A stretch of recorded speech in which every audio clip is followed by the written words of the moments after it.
आज का टॉपिक है दोस्तों, जी जिंदगी जीने का एक नया तरीका। हेडलाइन है, अंत में जब हमें पता चलता है कि हम नशे के साथ या नशे के बिना इंसान की तरह जब भी जी नहीं सकते, तब हम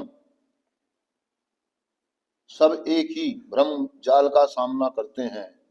या तो जैसे भी हो, आखिर तक नशे के साथ कैद खाने, संस्थाएं या मौत तक चलते रहे, या फिर जीने का एक नया तरीका ढूंढें।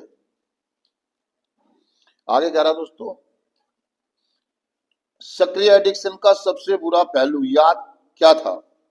हम में से बहुतों के लिए यह पहलू यह नहीं था कि हम किस दिन अपने किसी बीमारी में मर जाएंगे।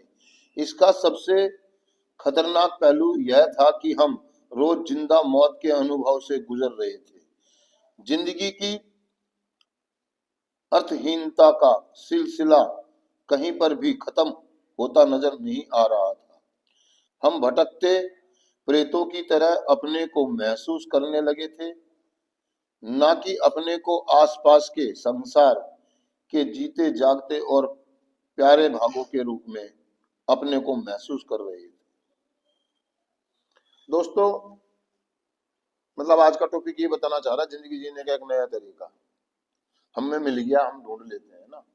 लेकिन वो कुछ पास्ट के कह रहा है, पास्ट के कनेक्शन लगवाना चाह रहा है कि जब हम सक्रिय एडिक्शन में, तो वो कह रहा अपना पहलू याद करो कि सबसे क्या था। हमारे को भ्रम था कि यार नहीं, हमने नशा किया, हमारी जिंदगी में दर्द आए, लोग हमें छोड़ के चले गए, ये हो गया वो हो गया।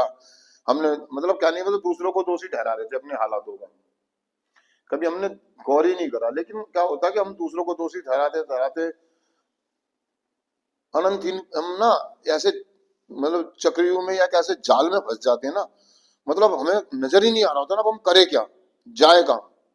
यानी कि एक समय ऐसा आता है कि नशेबाज की जिंदगी में जब उसका सब कुछ खत्म हो जाता है ना, वो अपनी नजरों में इतना नीचे चला जाता है ना। जैसे मैंने आपको बॉटम के बारे में बताया था ना, बॉटम, तला, वो इतना तले में, इतना बॉटम में चला जाता है ना कि मतलब उसको ये लगता है वो ना, मतलब यार ये महसूस की जा सकती है ये बात ना, एक्सप्लेन नहीं की जा सकती, फिर भी मैं आपको समझाने की कोशिश करूंगा कि एक आदमी ऐसा था सेग्रेगेशन में, वो भटक रहा था, मतलब अपनी लाश को अपने कंधों पे लिए घूम रहा था। वो जिंदा तो था लेकिन जी नहीं रहा था। समझ में नहीं आ, मतलब उसको समझ में नहीं आ रहा था नशा, वो जीना चाह रहा था, रोज मर रहा था, रोज घुट रहा था, अपने आप से नफरत कर रहा था, अपने आप से घिरना